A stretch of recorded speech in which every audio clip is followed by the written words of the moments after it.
Jangan percaya semua yang terekam kamera. Dalam agresi militer Belanda, warga Bangkalan dipaksa bersorak menyambut pasukan Belanda demi propaganda. Di saat yang sama, pesawat-pesawat tempur membombardir kota hingga porak-poranda. Bagaimana sebenarnya pertempuran dan kehancuran Bangkalan terjadi? Inilah rekaman dan kisahnya.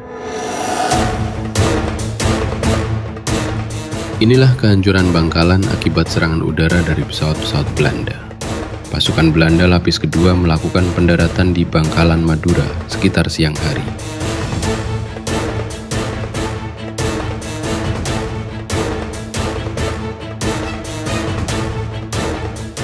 Kedatangan mereka untuk mendukung pasukan lapis pertama yang ternyata mengalami kesulitan menguasai Bangkalan.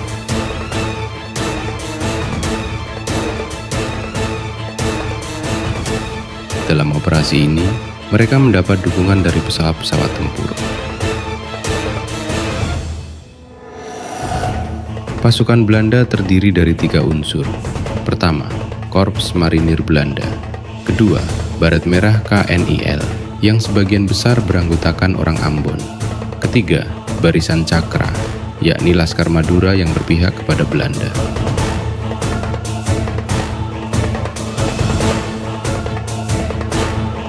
Untuk memperlancar operasi, mereka menyiapkan dermaga dan pelabuhan pendaratan sederhana sebagai sarana menurunkan tank dan truk.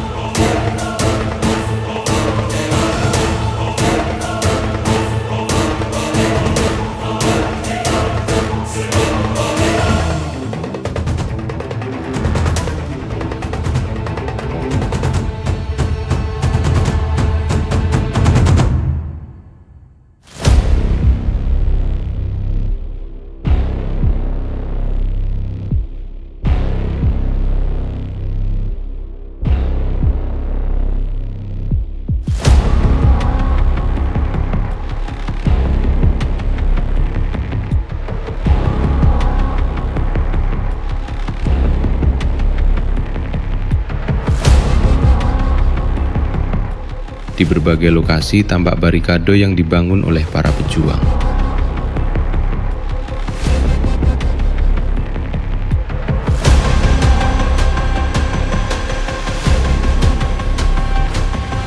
Pasukan Belanda juga menemukan ranjau darat yang ditanam oleh para pejuang Madura sebagai upaya menghambat laju mereka.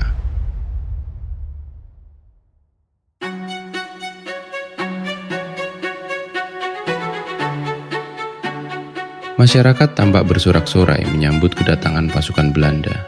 Namun jangan keliru, pemandangan itu bukanlah dukungan yang tulus. Mereka dipaksa oleh marinir Belanda untuk berbuat demikian. Tujuannya adalah menciptakan rekayasa visual sebagai propaganda kepada dunia internasional, agar seolah-olah rakyat Indonesia mendukung agresi militer Belanda. Tak lama kemudian, tampak kehancuran Bangkalan akibat serangan udara dari pesawat-pesawat Belanda.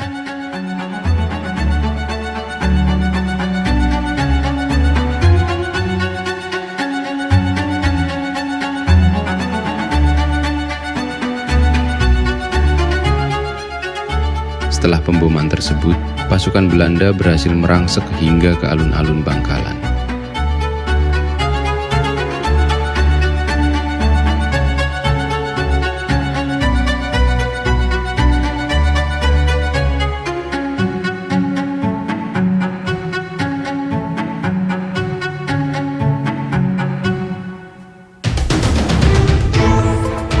Indonesia, tahun 1947.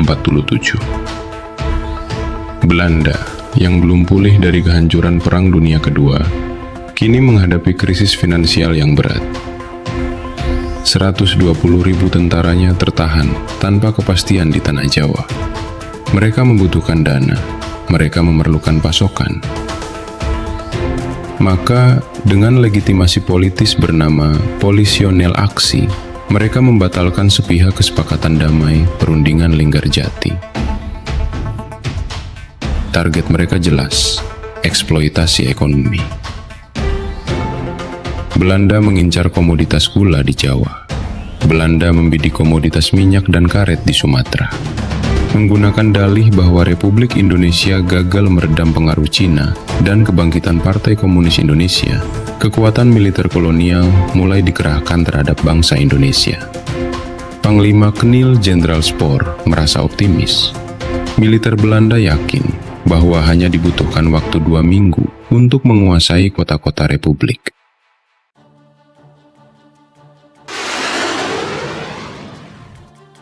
Fajar 21 Juli 1947 pun tiba. Konflik bersenjata baru dimulai. Belanda menerjunkan 3 divisi di Jawa dan 3 brigade di Sumatera. Berbekal persenjataan modern buatan Amerika Serikat, pasukan Belanda bergerak maju. Operasi dengan sandi, Operasi Produk, menggempur Jawa Timur melalui 3 titik. Operasi Utara di Pasir Putih, Situbondo. Operasi Selatan di Teluk Meneng, Malang, dan Operasi Timur di Porong, Sidoarjo. Pendaratan didukung oleh kapal perusak, korvet, penyapu ranjau, kapal patroli, kapal tunda dan ponton dari Surabaya. Berbagai artileri berat segera membombardir wilayah Indonesia. Apakah Indonesia menyerah? Sama sekali tidak. Di bawah komando tertinggi, Panglima Besar Jenderal Sudirman mengumandangkan perintah. Pertahankan setiap jengkal tanah dengan sistem pertahanan rakyat semesta. TNI dan rakyat melebur menjadi satu kekuatan yang utuh. Kita tidak mungkin menghadapi Belanda dengan kekuatan senjata semata, namun semangat dan tekad rakyat adalah kekuatan yang tidak terpatahkan, tegas Panglima Besar Jenderal Sudirman. Maka jembatan-jembatan dihancurkan, penghalang jalan didirikan, bom-bom pinggir jalan dipasang. Rakyat menerapkan strategi bumi hangus. Lebih baik menjadi abu daripada kekayaan alam kita dikuasai oleh penjajah. Dari balik rimbunnya hutan dan pekatnya malam pedesaan, TNI dan rakyat memberikan perlawanan sengit. Belanda membalas lewat serangan darat dan udara. Namun perlawanan tersebut tidak dapat dipadamkan. Secara militer dan ekonomi, Belanda berhasil menduduki wilayah-wilayah produktif Indonesia. Namun secara politik, Belanda mengalami kekalahan.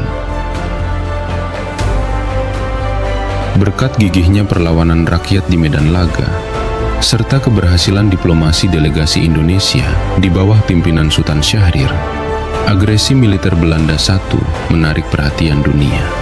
Dewan Keamanan PBB dan Amerika Serikat mengecam, mendesak dihentikannya serangan. Masalah yang dipertahankan Belanda sebagai urusan domestik mereka, kini risih menjadi isu internasional. Pada 26 Agustus 1947, PBB resmi membentuk Komisi Tiga Negara, KTN, untuk menengahi konflik antara Republik Indonesia dan Belanda. Now that the Security Council has already called upon both parties to cease hostilities forthwith, and now that both parties have accepted the order of the Security Council, there has been an increase in the hopes of the Republic for a peaceful solution. So long, however, as Dutch troops remain in Republican territory, there remains the threat to the very existence of the Republic, and therefore also to lasting peace. The Republic of Indonesia asks therefore that the Security Council of the United Nations order the complete withdrawal of Dutch troops from all Republican territories.